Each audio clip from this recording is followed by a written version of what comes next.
Welcome to a very special Autogefühl episode with a recent iteration of the Mazda MX-5 Miata. A recent facelift, new engine upgrades, also something in the interior.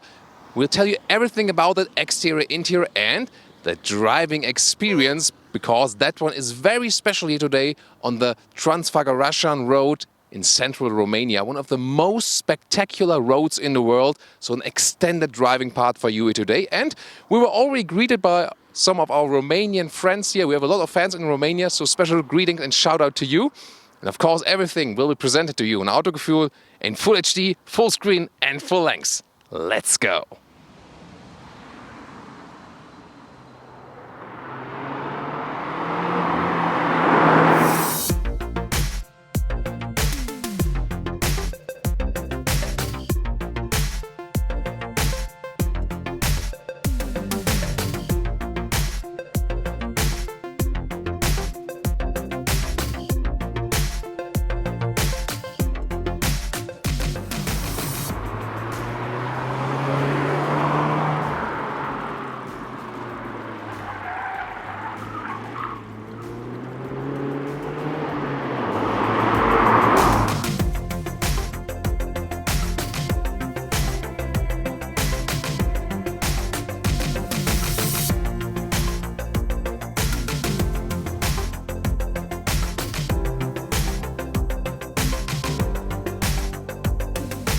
In the front you have this very sleek face and LED headlamps, standard equipment. Why? Because they couldn't fit other headlamps in there. Because the LEDs, you can build them a little bit flatter. Also with this little bit shark-alike front, some bumper accentuations in the lower part. They haven't changed anything with the facelift here, but still always nice to look at. 3.91 meters or 12'8" is the total length. Rather short, a compact vehicle, equal weight distribution front and the rear. The rims start with 16-inch, those ones are the optional 17-inch. You can get this in the gray, but also now new into black styles, for example, or also, general bright ones. This one here, the soft top today. There's also the RF available for €2,500 extra. With the hard top, you can automatically remove. The soft top, of course, a little bit lighter, and also the wind turbulence are less when you have the soft top open, and it's also easier to open and close. But for example, in Germany, the RF already has a share of about 40%. That's actually pretty much, because when it's closed, the RF looks more elegant. Which one would you actually prefer?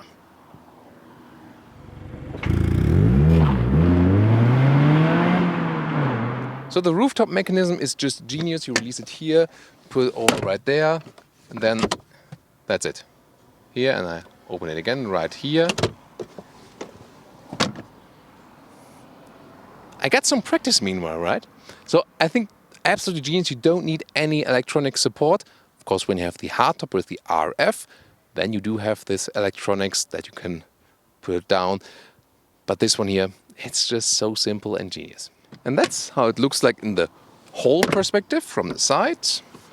To close it, here we go. Hey guys, and of course even easier to put it back again like this.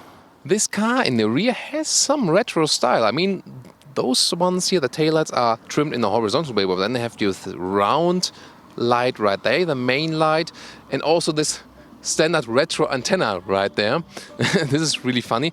By the way, when you have to open the trunk, there's also a knob right here you can press. That's pretty handy.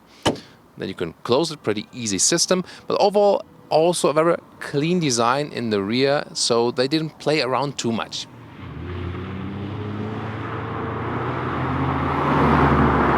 What about the engines? There's still the 1.5-liter naturally aspirated engine, now with 132 horsepower, 1 horsepower more. Well, but the acceleration figure even increased a little bit to then 8.3 seconds. But this one here, the 2-liter naturally aspirated engine, now with 184 horsepower. It's 24 horsepower more, and the acceleration figure has improved 1 second. That's actually really a lot, to now 6.5 seconds to 100 kilometers an hour or 62 miles an hour. Mazda still using no turbo, That's what they're doing through their whole lineup. Soon with the Sky Active X engine there will be new upgrades. You should check out that feature as well. But here, now with more power, let's see how that one plays out. And more of our fans coming up here.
This is the master key, but you can also use the keyless entry function. You can press this button then to open and close.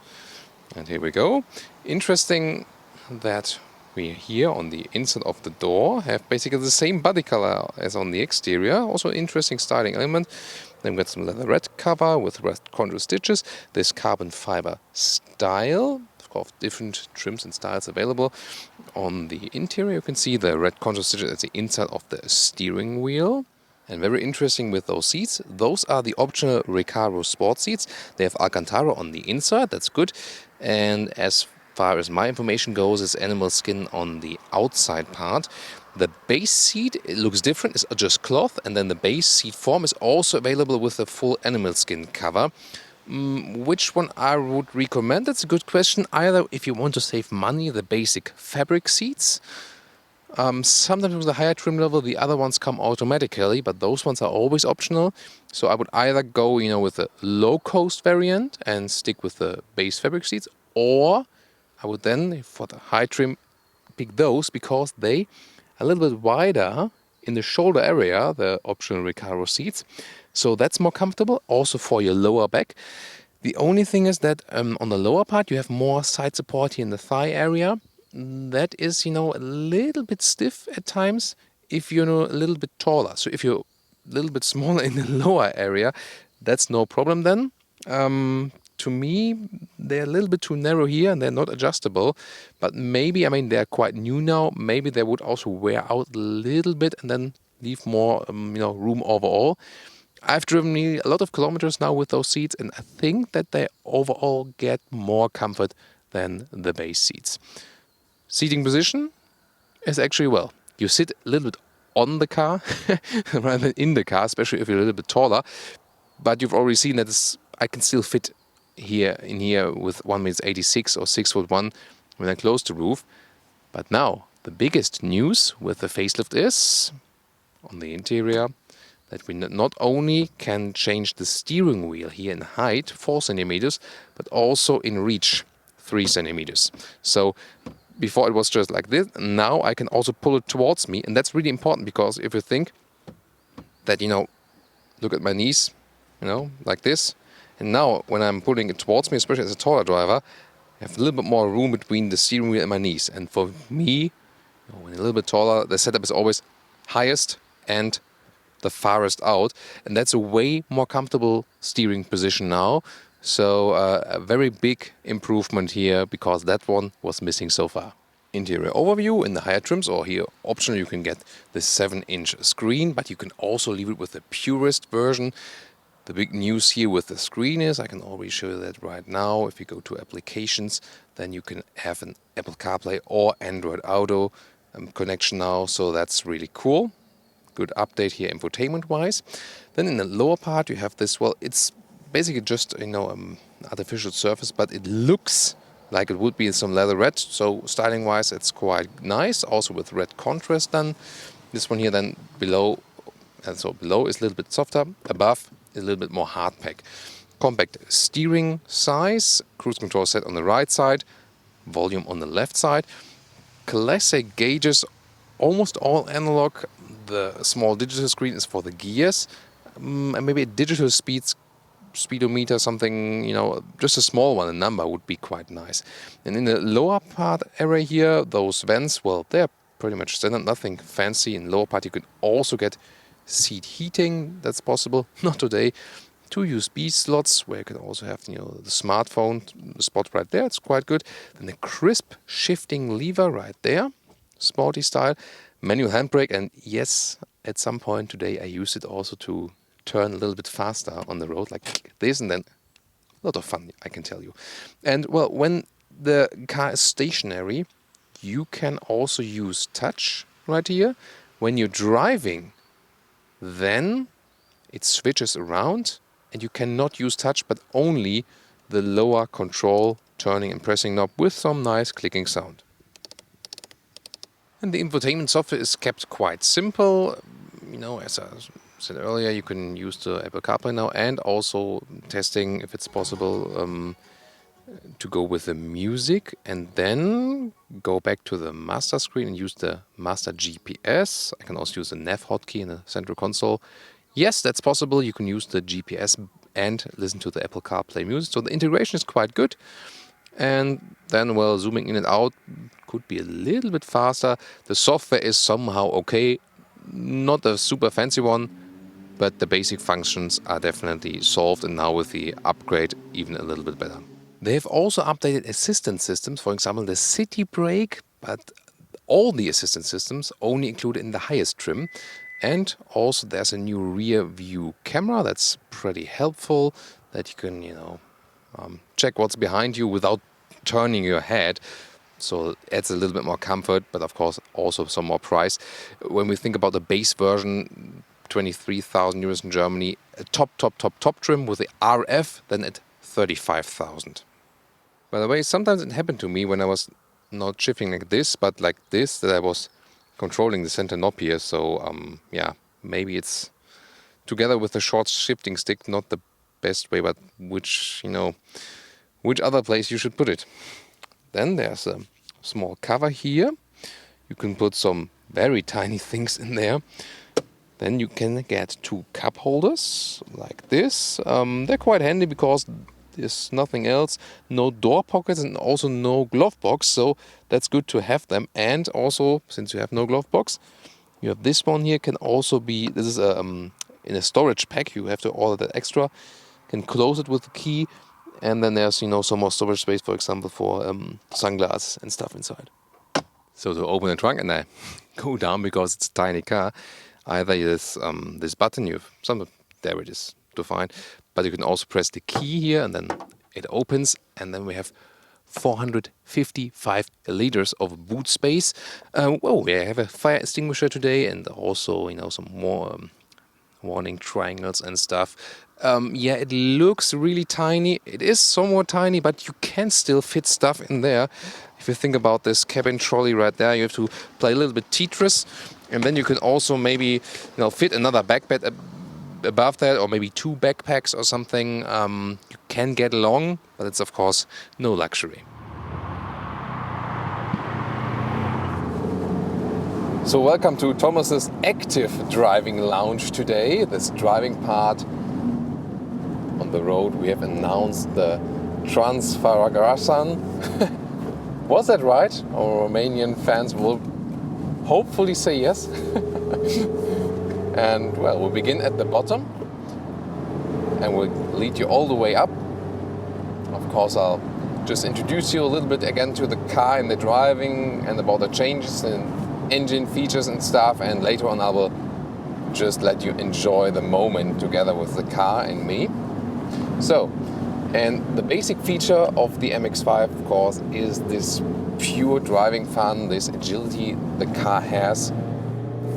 You have the manual gearbox, automatic gearbox, and available for the RF in Germany, just in the combination. In some markets it might be different, but most people get the MX-5 with the manual gearbox just to have this purest roadster fun. And you feel really connected with the vehicle. So it is indeed, a unity of driver, vehicle and the road, because you're very low, connected to the road as well. Those shifting ways are very crisp and short, and also how the gears click in. This has some true racing style. I really like that. The steering is very precise and direct. And the car just sits so well on the road. Rear-wheel drive only, so you also get along in the corners very well. When you apply the throttle a little bit harder, which I soon also will do, then also the limited slip differential might play a role. That is not available for the smaller engine, but automatically comes with the bigger horsepower output engine here, with a 2-liter engine, which we're driving naturally aspirated, no turbo. Then you get the rear differential lock, and it closes to about 30%, and that's, also what it's supposed to do. And so it helps you to get out of the corners and to adjust the individual speed, basically, because, one of the wheels might be too fast or too slow or something. So it's really helpful then for that. So actually we don't need the 4th gear to go up this hill, so we can remain in 3rd or 2nd. 3rd if you want it a little bit calmer, but although we don't have any turbo, we can stay in 3rd gear and go up the hill, so we have enough torque left. That's also what they changed now with the update. Not only 24 horsepower more, but also more torque. So it's actually more comparable if we think about the Fiat 124 Spider. I was saying, the natural aspirated engines are very good because of the durability and stuff, and more harmonious and smooth in the acceleration. But then again, if you have the turbo, it's easier to remain maybe sometimes in a higher gear and still have the power to go up and stuff. But here now with the power upgrade, the turbo doesn't feel that superior anymore. So I think this is now the combination I like best, because I like the harmonious acceleration of the naturally aspirated engine. Maybe it was, lacking a little bit power. Some might have tuned it or so themselves. But here now with the additional horsepower output, it gives you enough sovereignty that you can also sometimes stay in the higher gears and keep it calm. And at the same time, the biggest difference also, that you can change the acceleration figure and stuff, which has improved now, like 1 second faster. So now it's 6.5 seconds to 100 kilometers or 62 miles an hour. The reason for that is a very funny one.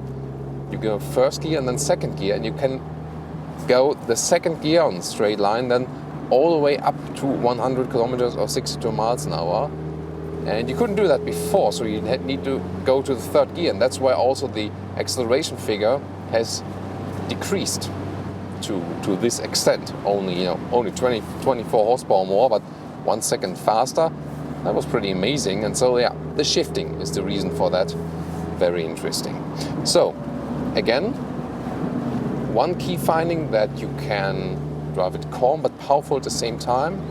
Here it feels just perfect in a fun way to cruise up the hill. Also look at the steering angles, when I'm steering, and how the corner is being shaped. So it's, to me, also progressive enough. And the car is very, very light, lighter than most other cars we have today on our modern roads. And you also feel that. So if you have bigger sports cars, and those are also heavier, they sometimes then push you out of the corner, and this car doesn't feel like anything of that. It never pushes you out of the corner because it's just so light and sticks to the road. So that's also very well done. So what about when we go to 2nd gear? And before, I push it a little bit more, let me just tell you something about the consumption.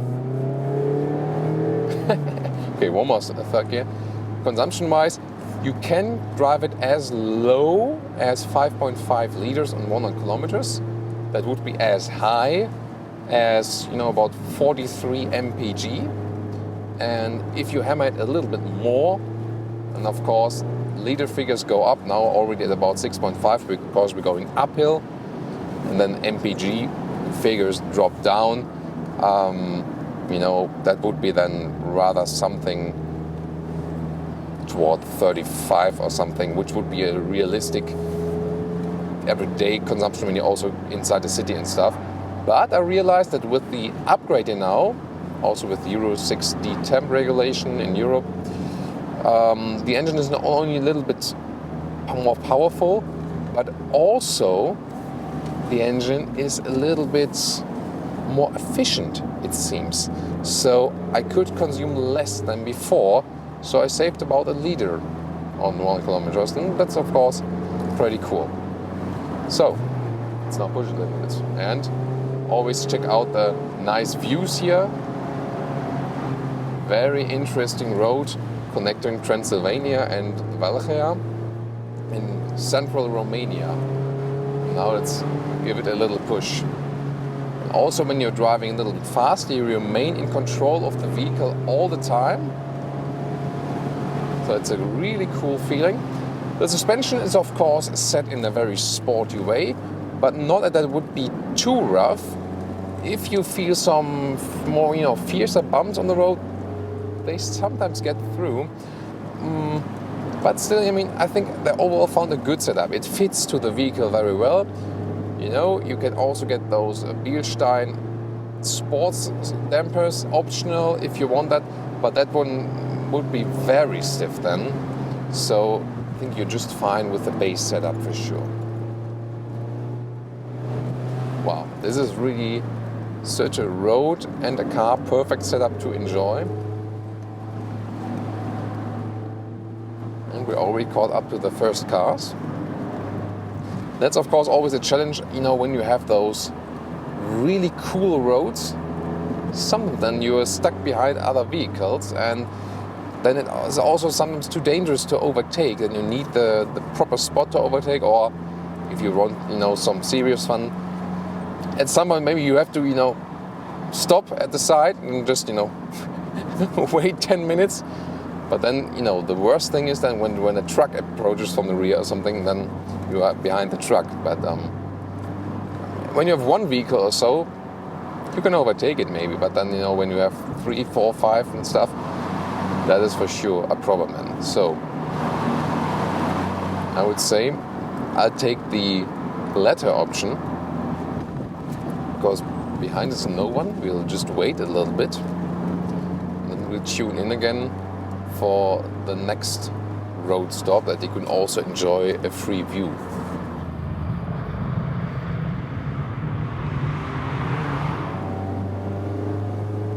So here we go again. Small sound check in this small tunnel here. That's here.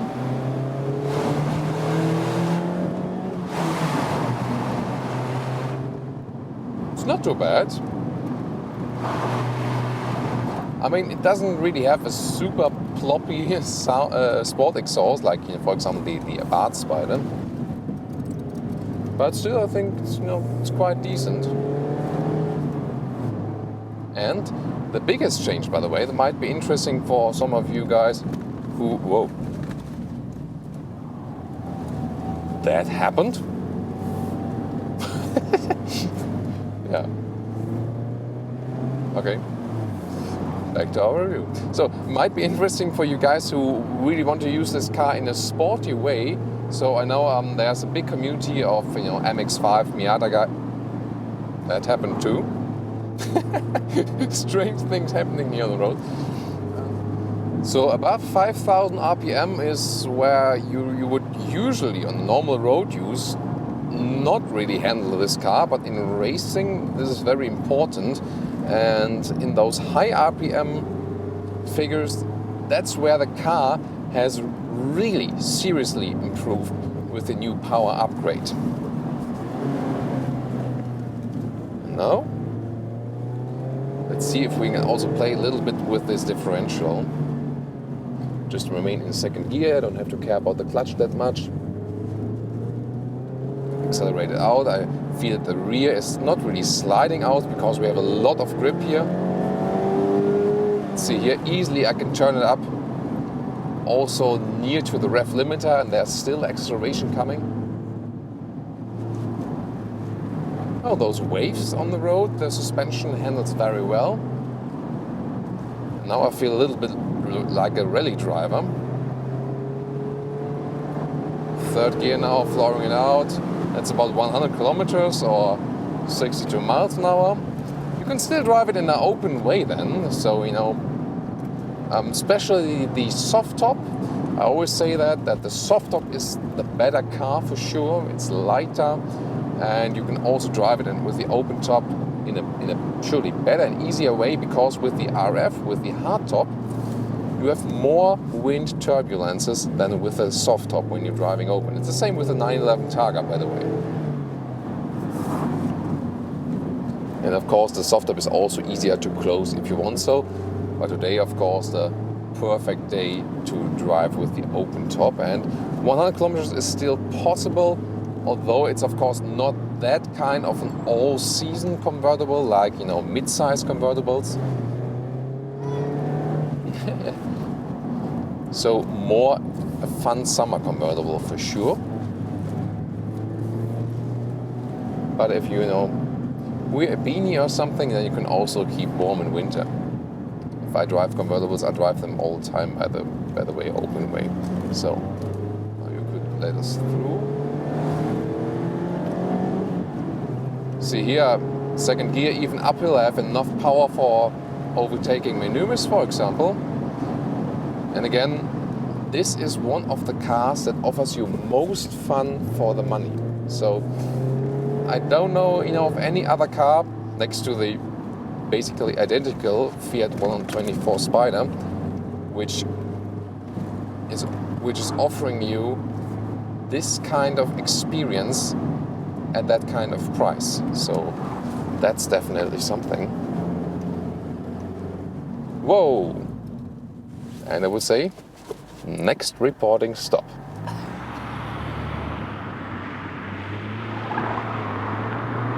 So that's the reason here for the road being blocked. So take your time, guys. We have time today as well. So they're obviously enjoying their road here to go up as well.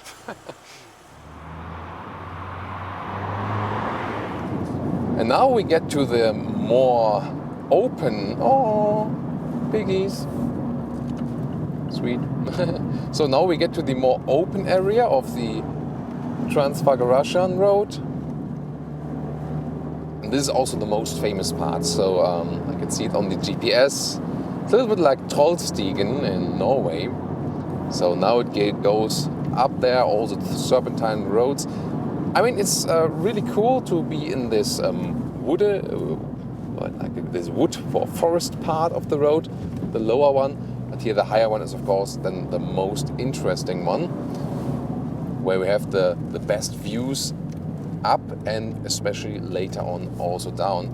But of course, it's always more fun to go up because you don't need any braking, and you can stay also in lower gears and let the car work a little bit more. So, I mean, it's part of the road is also bumpy, but still the car handles that very well. So we can also stay in second gear then now, for example. By the way, so far I let the traction control on, and in that way, maybe also heard or seen that now, you can slide the rear around just like a little bit, in a way that you can still maintain control of the vehicle even if you're not a very skilled driver. I can show that again also now when we're in the next corner. Good thing here is that I can very well see in a lot of the parts when the next car is coming to face me. So overtaking is then a little bit easier. So if you want, you can slide out the rear a little bit. Of course, also when you play a little bit with the clutch. But if you really want to handle the car, maybe also on a closed circuit or something, then you can also, left next to the steering wheel, deactivate the ESC, the stability control, and then you have really full play. It's not like in some of the modern vehicles where you can just draw it back by that way a little bit. Here you can really put it out completely. So let's go here now. And that was the second gear, all the way second gear, then also to 6,500 RPM or something. So that's very well possible with the car. That's really cool. So if I'm now here, I feel that the rear is coming around just a little bit. That's a lot of fun. Yeah, you can also let the tires squeak downhill. Oh, going uphill with the bike here, that's also sporty.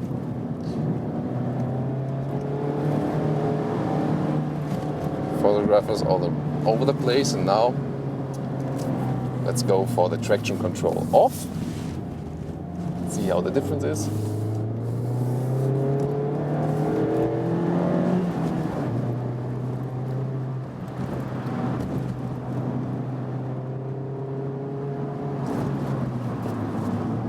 Next bend, back to the second gear. Now, there we go. A little bit of squeaking from tires from the front wheels and a little bit also from the rear wheels. You can really put it up to 7,000 RPM, easily done. Really cool. So, I mean, that's really ultimate fun for this vehicle. And when you look down, and again, what a great view. I can just recommend to take this road if you have the chance at some point.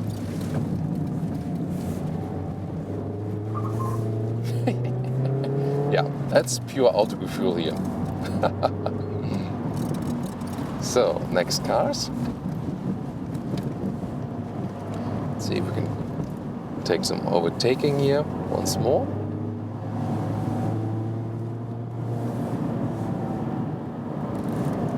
I mean, sometimes also nice to enjoy, take some time before to start the next sporty way again.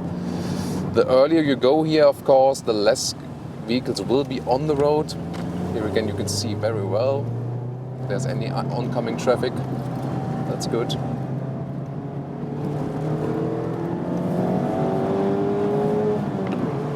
Here we go.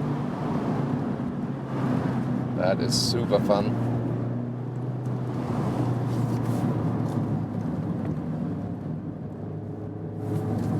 And again, excellent grip. So enjoy some more of those last bends, because we're steadily approaching the top of the mountain, which goes up to about 2,000 meters, or that's about 6,500 foot.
And there we are. I hope you enjoy.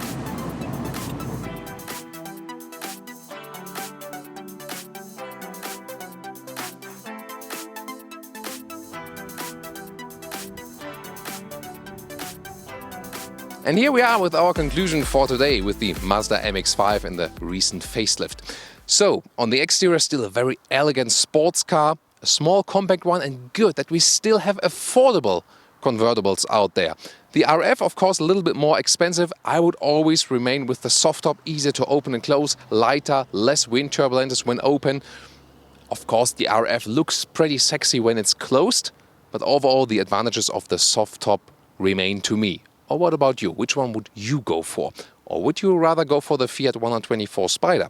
Well, the thing is, with the engine updates here, I felt that the turbo, which could be a driving advantage for the Fiat, is not a big advantage anymore now driving-wise, because here with the tuned 2-liter engine, let's take it that way, of course tuned from works, it's actually better to drive in a calm way, also less fuel consumption, but at the same time you have more power when you really need it. For example, when you want to enjoy this marvelous road with a great landscape. Really enjoyed being here today.